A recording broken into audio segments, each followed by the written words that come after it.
அனைவருக்கும் வணக்கம். தூய சக்தி அப்படின்னு சுயத்தம்பட்டம் அடிச்சுக்கிட்டு இருக்கக்கூடிய தாவேக்காவை சேர்ந்தவர்கள் தினந்தோறும் எவ்வளோ குற்ற செயல்களில் ஈடுபட்டுக்கிட்டு இருக்காங்க அப்படின்றத நம்ம பார்த்துக்கிட்டு தான் இருக்கோம். சட்ட ஒழுங்கு சம்மந்தப்பட்ட விவகாரங்கள்லையும் சரி, பெண்களுக்கு எதிரான குற்றங்கள், குழந்தைகளுக்கு எதிரான குற்றங்கள் இப்படின்ட்டு தொடர்ச்சியாக நம்ம தாவேக்கா ஆட்சிக்கு வந்ததுக்கு பிறகு அதுலேயும் அதிகரிச்சிருக்கு அப்படின்னு நம்ம சொல்லலாம்.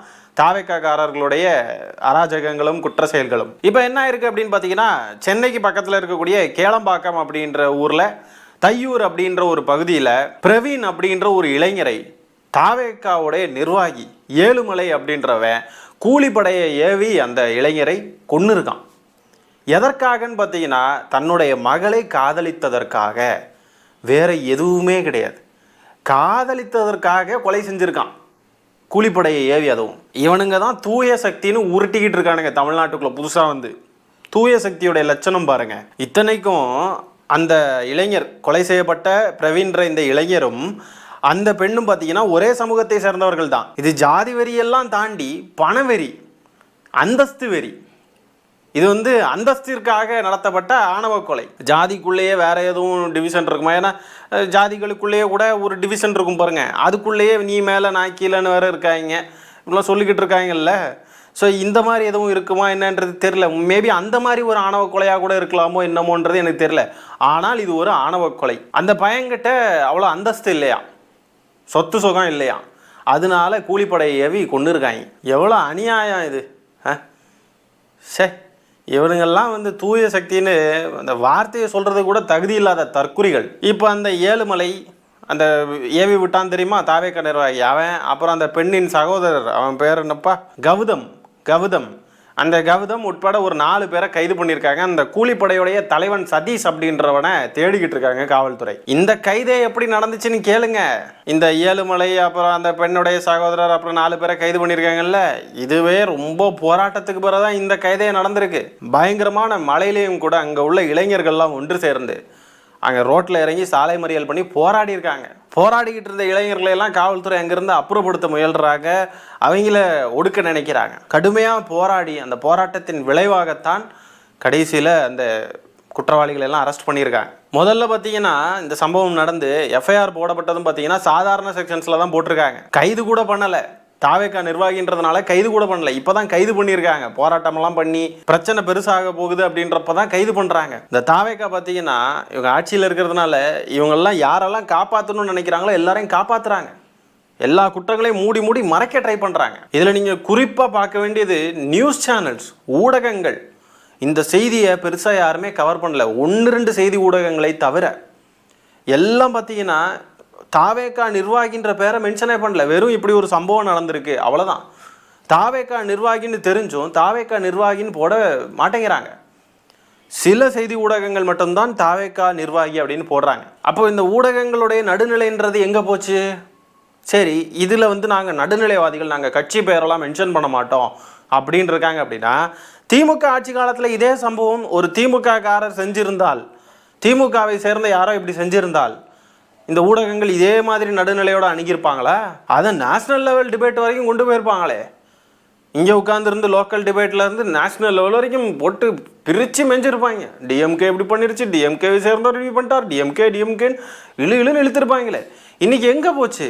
ஒரு செய்தி ஊடகத்தோடைய செய்தியை படிக்கிறேன் பாருங்கள். எங்கேயுமே தாவேக்கான்ற பேரே இல்லை. திருப்பூரூர் அருகே தையூரில் காதல் விவகாரத்தில் கூலிப்படையால் வெட்டப்பட்ட பிரவீன்குமார் சிகிச்சை பலனின்றி உயிரிழந்தார். இதையடுத்து 500க்கும் மேற்பட்ட இளைஞர்கள் OMR சாலையில் சுமார் 2 மணி நேரம் மறியலில் ஈடுபட்டனர். உரிய நடவடிக்கை சீக்கிரமாக எடுக்கப்படும் சொல்லி காவல்துறை உறுதி அளித்ததை தொடர்ந்து சாலை மறியல் கைவிடப்பட்டது. வழக்கில் 4 பேர் கைது செய்யப்பட்டுள்ள நிலையில் தலைமறைவாக உள்ள ஒருவரை போலீசார் தேடி வருகின்றனர். அவ்வளோதான். இதில் எங்கே தாவேக்கா நிர்வாகின்ற பேரையே காண. இதுக்கு நியூஸே போடாமல் இருந்துடலாமே. ஜனநாயகத்தின் 4வது தூண் இவங்க தான். ஜனநாயகத்துடைய 4வது தூண்கள் எப்படி செயல்படுறாங்கன்னு பாருங்கள். ஊடகங்கள் தாண்டி தமிழ்நாட்டில் இருக்கக்கூடிய பிற அரசியல் கட்சிகள், நம்ம பேராசான், கம்யூனிஸ்டுகள் எல்லாரும் எந்த பொந்துக்குள்ளே ஒளிஞ்சிருக்காங்கன்னு தெரில. ஒரு சம்பவத்தின் அப்பவும் நம்ம பார்க்குறோம், எதுக்காவது வாயை திறப்பாங்கன்னு பார்த்துக்கிட்டே இருக்கோம். இந்த ரஜினி முருகன் படத்தில் இப்போது அது வாயை தரங்கயா அப்படின்னு ஒரு சீன் வரும் பார்த்தீங்களா? அந்த சீன் தான் ஞாபகத்துக்கு வருது. எப்போ தான் வாயை திறப்பீங்க? அப்போ சோஃபாவும் ஒரு அமைச்சர் பதவியும் செட்டில்டு, நாங்கள் வாயெல்லாம் பூட்டி வச்சுப்போம் அடுத்த 5 வருஷத்துக்கு. இப்படியெல்லாம் சில்லறத்தனமாக அரசியல் செஞ்சுக்கிட்டு இதில் வேறு தமிழ்நாட்டை வந்து ஆளும் கட்சியாக நாம் வளர வேண்டும், எங்களுக்கு துணை முதலமைச்சர் பதவி வேண்டும், எங்களுக்கு இரட்டை இலக்கத்தில் வந்து சீட்டு வேண்டும், எங்களுக்கு 15-20 சீட்டு வேண்டும், எங்களுக்கு 6 சீட்டு பத்தாது, 8 சீட்டு பத்தாது, 4 சீட்டு பத்தாது.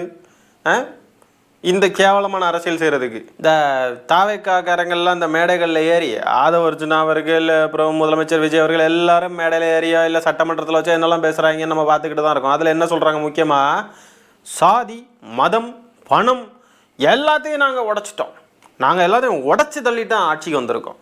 எங்கள் வெற்றி தலைவர் ஆட்சிக்கு வந்ததுக்கு காரணம் தமிழ்நாட்டு மக்கள் சாதி, மதம், பணம் எல்லாத்தையும் உடைச்சிட்டாங்க அப்படின்லாம் தானே சொல்லிக்கிட்டு இருக்காங்க. என்னத்தை உடைச்சாரிங்க? தாவேக்காரங்களே சாதி வெறியோட தெரியுறாங்க, பண வெறியோட தெரியுறாங்க, அந்தஸ்து அந்தஸ்து அந்தஸ்துல எல்லாம் என்ன இது எனக்கு புரியல.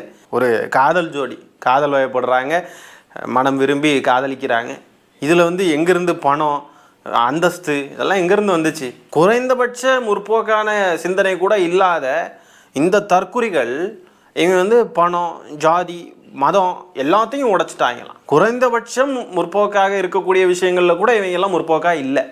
காதல் விவகாரத்தில் கூட முற்போக்காக இல்லாதவர்களை நம்ம வந்து கொஞ்சம் கூட வந்து ஒரு முற்போக்கான ஒரு கட்சி, முற்போக்கான கட்சிக்காரர்கள் அப்படின்னு நம்ம சொல்லவே கூடாது. எல்லாம் தூய சக்தி, சாதி, பணம், மதத்தை எல்லாம் உடைச்சிட்டோம் இப்படிலாம் சொல்கிறதுக்கு அருகதை இருக்கா தாவேக்காவுக்கு? இதுதான் மாற்றமா? தொடமாட்டோம், தொட்டால் விடமாட்டோம், தொட நினைத்தவனை விடவே மாட்டோம் என்னமா சொல்லிட்டு இருந்தார்ல. இப்போ இந்த இவனை விடாமல் இதாக பண்ணுவாங்களா? இவனை இந்த தாவேக்கா நிர்வாகி ஏழுமலை, அந்த கூட இந்த அந்த சகோதரர், அந்த பெண்ணின் சகோதரர், அப்புறம் அந்த கூட்டாளிகள் 4 பேர், அப்புறம் அந்த சதீஷ்ன்ற கூலிப்பட தலைவன், இவனெல்லாம் ஏதாவது பண்ணுங்க, ஒன்றும் பண்ண மாட்டாங்க. அப்படியே கொஞ்சம் நாளில் வெளியே வந்துடுவானுங்க பாருங்கள். இதை கேள்வி கேட்டதுனால நம்ம மேலே வழக்கு போட்டு நம்மளை தூக்கி உள்ளே வச்சுருவாங்க. அதுதான் இருக்கிறதுலே பெரிய குடும்பம். அதுவும் பார்த்தீங்கன்னா சும்மாலாம் கிடையாது, வீடு தேடி வந்து இழுத்துட்டு போவாங்க தரன்னு. 4 மணிக்கு விடிய காலையில் தூங்கிட்டு இருந்தா கூட வந்து பிடிச்சி இழுத்துட்டு போவாங்க, ட்ரெஸ்ஸை கூட மாற்ற விட மாட்டாங்க, பெரிய கொலை குற்றவாளி மாதிரி ட்ரீட் பண்ணுவாங்க. நைட்டு ஃபுல்லாக வீட்டுக்கு போலீஸ் அனுப்பி மென்டல் டார்ச்சர் கொடுப்பாங்க கேள்விகள் கேட்குறவங்கள, புரியுதா? ஆனால் இங்கே ஆக்சுவல் குற்றவாளிகள்லாம் பாருங்கள், நீங்கள் வேணால் பாருங்கள், சீக்கிரமாக வெளியே வந்துடுவானுங்க. இப்போ இந்த விவகாரத்தை சட்டமன்றத்தில் கேள்வி எழுப்பணும்னு வைங்களேன், இப்படி கேளம்பாக்கத்தில் தையூருன்ற பகுதியில் இப்படி ஒரு நடந்திருக்கே அப்படின்ட்டு ஒரு வார்த்தையை எதிரிலேருந்து எடுத்து வச்சாங்கன்னா உடனேயே ஆப்போசிட்டில் இருக்கிறவங்க என்ன தெரியுமா பண்ணுவாங்க, அப்படியே டைவர்ட் பண்ணிடுவாங்க. ஐ மீன் ஆப்போசிட்னா ஆளுங்கட்சியை சொல்கிறேன், அவங்க வந்து அப்படியே டைவர்ட் பண்ணிடுவாங்க. செந்தில் பாலாஜி அவர்கள் தெளிவாக இந்த கட்டண உயர்வை பற்றியெல்லாம் அவர் பேசிக்கிட்டு இருக்காரு. நிர்மல்குமார் அவர்கள் எந்திரிச்சு பேசுகிறப்ப கரூர் கம்பெனி அப்படின்னு தேவையில்லாமல் ஒரு வார்த்தையை விட, திமுக சைடில் எதிர்கட்சி தலைவர் உதயநிதி ஸ்டாலின் அவர்கள் டக்குன்னு சங்கி அமைச்சர்னு சொல்ல, உடனே நிர்மல்குமார் அவர்கள் உடனே பாத்ரூமுக்குள்ளே இருந்தார் அப்படி இப்படின்னு சொல்லிட்டு பேச ஆரம்பிக்க, அது தேவையில்லாமல் அது அப்படியே இன்னொரு பக்கமாக போயிடுச்சு. ஆனால் பேச வேண்டிய முக்கியமான விஷயம் பேசப்படலை, அது அப்படியே வந்து நீர்த்து போயிடுச்சு. இந்த மாதிரி மக்களுக்கு தேவையான கேள்விகள், மக்களுக்கு விடை கிடைக்க வேண்டிய விஷயங்களில் எவ்வளோதான் கேள்வி எழுப்பினாலும் ஆளுங்கட்சி அதை அப்படியே டைவர்ட் பண்ண தான் ட்ரை பண்ணுறாங்க. இந்த தாவேக்கா மக்களுக்கு சரியான விடை கிடைக்கவே மாட்டேங்குது கடைசி வரைக்கும். கோயம்புத்தூரில் அமுதன்ற இளைஞர் வந்துட்டு இந்த போதைப்பொருள் விஷயத்தை வந்து போலீஸ்கிட்ட சொன்னார், அது கசிஞ்சுது அப்படின்றப்போ அவர் 20 பேர் சேர்ந்து அடித்து கொண்டாங்க.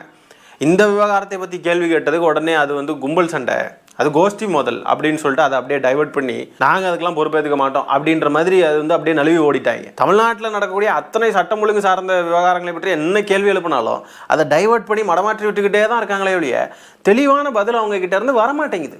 இப்போவும் நான் சொல்கிறேன், இந்த விவகாரம் சட்டமன்றத்தில் கண்டிப்பாக கேள்வி எழுப்பப்படும், ஆனால் அதுக்கு தகுந்த பதில் வராது, டைவர்ட் பண்ணி வேறு விதமாக கொண்டு போயிடுவாங்க. சில பேருக்கு தோணலாம், திமுக இதுக்கு சரியாக ரியாக்ட் பண்ணாமல் இருக்கலாமே, ஏன் ரியாக்ட் பண்ணுறாங்க? இப்போ அவர் வந்துட்டு கரூர் கம்பெனின்னு சொல்கிறாருன்னா சொல்லிட்டு போட்டோம், ஏன் வந்து எதிரில் இருந்துட்டு ரியாக்ட் பண்ணணும் அப்படின்னு சொல்லிட்டு சில பேர் அப்படி வேறு கேட்குறாங்க. ரியாக்ட் பண்ணாமல் பேச வேண்டியதை மட்டும் பேசலாம் அப்படின்னு. இப்போ அப்படி ரியாக்ட் பண்ணாமல் விட்டால் உடனே இன்னொரு நரேட்டிவ் செட் பண்ணுவானுங்க. பார்த்தீங்களா, திமுக நாங்கள் பேசுகிறத கேட்டு எதிர்த்து எதுவுமே பேசலை பாருங்கள், எங்களை பார்த்து அவ்வளோ பயம் அப்படின்ட்டு ஒரு நரேட்டிவ் செட் பண்ணுவானுங்க. எதிர்த்து பேசிட்டா பேச வேண்டிய விஷயம் டைவர்ட் ஆயிரும்.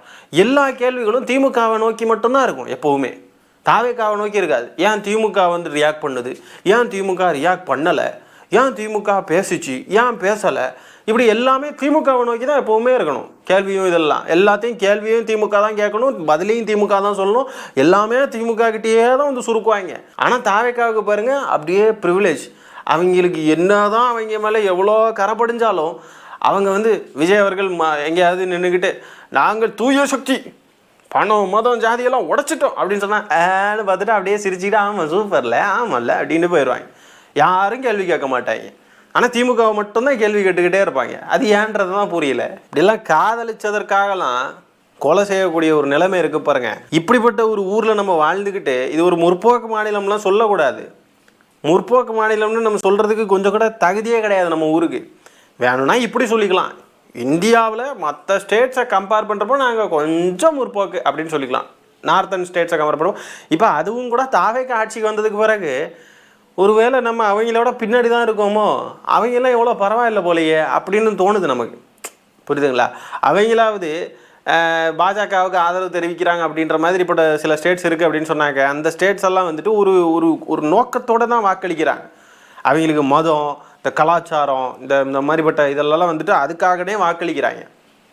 ஆனால் இங்கே குறைந்தபட்சமாக என்ன நோக்கம்னு கூட தெரியல. சும்மா மாற்றோன்னு சொல்லிட்டா போதும், தூய சக்தின்னு சொல்லிட்டா போதும், முந்தைய ஆட்சி ஊழல்னு சொன்னால் போதும், நாங்கள் வந்தால் புதுசாக எல்லாத்தையும் மாற்றிடுவோம், எல்லாத்தையும் வந்து சூப்பராக மாற்றிடுவோன்னு சொன்னால் போதும், அப்படியே போய் ஓட்டு போட்டுருவாங்க. எந்த நோக்கமும் கிடையாது, எந்த புரிதலும் கிடையாது. அப்போ நமக்கு இதுவே டவுட்டாக தான் இருக்குது. ஒருவேளை நம்ம அவங்களெல்லாம் விட பிற்போக்கு தானோ அப்படின்னு தோணுது. ஆகவே நம்ம முற்போக்கு மாநிலம்னு சொல்கிறதுக்கான தகுதி எந்த வகையிலுமே நமக்கு கிடையாது. இது கேட்குறதுக்கு கசப்பாக தான் இருக்கும், சொல்கிறதுக்கு எனக்கும் கசப்பாக தான் இருக்குது. ஆனால் அதுதான் நெசம். குறைந்தபட்சங்க மனுஷனாக வாழ்கிறதுக்கு வந்து சில ஆசைகள், உணர்வுகள், இதெல்லாம் தான் மனிதனுடைய இயல்பே. அதுலேயும் கூட வாழ போகிறவங்க யாருன்றதை தேர்ந்தெடுக்கிறதுக்கான உரிமை தனிநபர்கள் ஒரு தனிநபருக்கும் இல்லைன்னு சொன்னால் இதை விட பெரிய கொடுமை இருக்க முடியுமா? நம்ம யார் கூட வாழணுன்றதை நம்மளால் முடிவெடுக்க முடியல. நம்மளுக்கு பிடிச்சது என்ன வேணுன்றதை நம்மளால் அதை வந்து நம்மளால் டிசைட் பண்ண முடியல அப்படின்றப்போ அது வந்து எவ்வளோ பெரிய கொடுமை. அதுக்கு தடையாக யாரோ இருக்காங்க அப்படின்ற ஒன்று இருக்குது பார்த்தீங்களா? அது இருக்கிறப்போவே அது முற்போக்கு மாநிலம் கிடையாது. அதுவும் தடைன்னு மட்டும் இல்லை, கொலை பண்ணுற அளவுக்கு, கூலிப்படையை ஏவி கொள்கிற அளவுக்கு. இது என்ன எம்மா காதலிச்சது ஒரு பெரிய குத்தமா? அன்பு செலுத்தினது ஒரு பெரிய குத்தமா?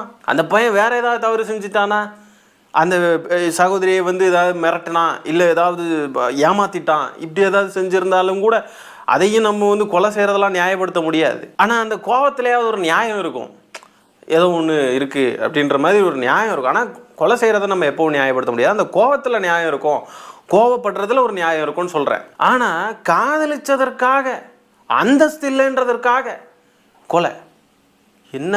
இப்போ ஒருவேளை அந்த பையனுக்கு அந்தஸ்து இருந்துருந்துச்சுன்னா கல்யாணம் பண்ணி கொடுத்துருப்பாங்களா? அப்படி கல்யாணம் பண்ணி கொடுத்துருந்தாங்கன்னா அப்போ இதுக்கு பேர் என்ன எச்ச பொழப்பு தானே? அந்த பையன் மூஞ்சில் முழிக்கிறப்பெல்லாம் வந்துட்டு ஒரு நல்ல ஒரு மருமகனாக பார்த்து அப்படி வாழ தோணுமா? இல்லை பணம் இருந்துச்சு அதனால தான் இவனை அக்செப்ட் பண்ணுவோம், பற்றி நம்ம அந்தஸ்துக்கு ஏற்ற மாதிரி இருக்கான்ல, அந்த மாதிரியே தான் பணத்தை வச்சு பணத்தையே கட்டி பிடிச்சிட்டு வாழ்வாங்களா? அந்த மருமகனை பணம்னு தான் பார்ப்பாங்களா? அந்தஸ்துன்னு தான் பார்ப்பாங்களா? மருமகன் ஒரு மனிதன், நல்ல குணம் கொண்டவனா, நல்ல நம்மளுடைய பொண்ணு கூட நல்லபடியாக வாழ்கிறானா, இதுதானே முக்கியம். இதையெல்லாம் நம்ம உட்கார்ந்துருந்து பேசுகிற அளவில் தான் தமிழ்நாட்டுடைய அரசியலும் தமிழ்நாட்டுடைய நிலவரமும் இருக்குன்னு சொன்னால் அப்புறம் எப்படிங்க இது முற்போக்கு மாநிலம் ஆக முடியும்? இவ்வளோ நாள் முற்போக்கு மாநிலம்னு சொல்லி பேசுனதுக்கெல்லாம் ரொம்ப வருத்தப்படுறேன். இளைஞர் பிரவீன் அவர்களை இழந்து வாடும் அவருடைய குடும்பத்தினருக்கு எனது ஆழ்ந்த இரங்கலை தெரிவித்துக் கொள்கிறேன். இளைஞர் பிரவீனுக்காக நாம் அனைவரும் குரல் கொடுக்க வேண்டும். பிரவீனின் உயிருக்கு நீதி கிடைக்கும் வரை நாம் அனைவரும் கேள்விகளை கேட்டுக்கொண்டே இருக்க வேண்டும். இந்த காணொளியை நான் இத்துடன் நிறைவு செய்து கொள்கிறேன். நன்றி, வணக்கம்.